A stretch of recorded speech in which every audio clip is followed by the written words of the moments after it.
Do you know why the Wankel engine got phased out? Let's break down how it actually works. Once you understand its strengths and weaknesses, you'll know exactly why it didn't survive in the mainstream.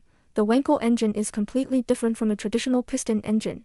Instead of cylinders and pistons, it uses a weird, non-circular oval-shaped housing, and inside it, a special triangle-shaped rotor. To make it easier to follow, let's label the three corners of the triangle A, B, and C. This rotor splits the housing into three separate combustion chambers.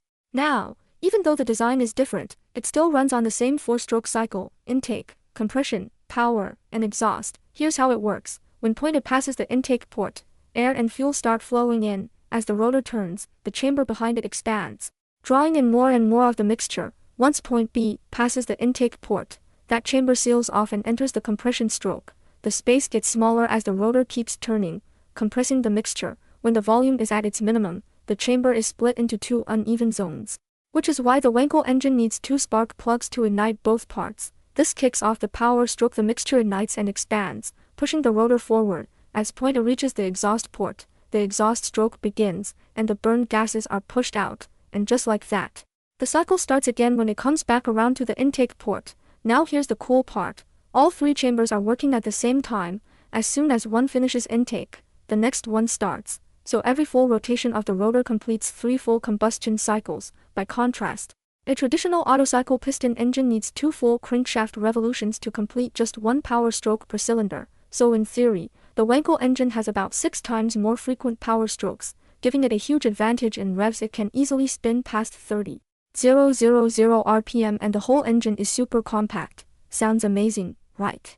So why did it get abandoned? Because it has 2 fatal flaws, and neither one could be solved reliably. First, the combustion chamber is oddly shaped, which makes air-fuel mixing really uneven. Some spots are rich, some are lean, so combustion efficiency is terrible. In short, fuel consumption is insanely high. While most cars need a gas tank, this thing needs a fuel tanker. Second, those 3 rotor tips, the corners labeled A, B, and C, have to stay tightly sealed against the inner wall of the housing.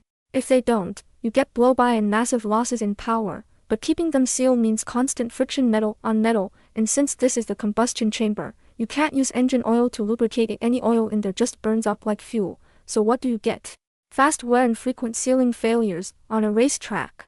Sure, maybe it'll survive a few thousand miles, but for daily driving, the durability just isn't there.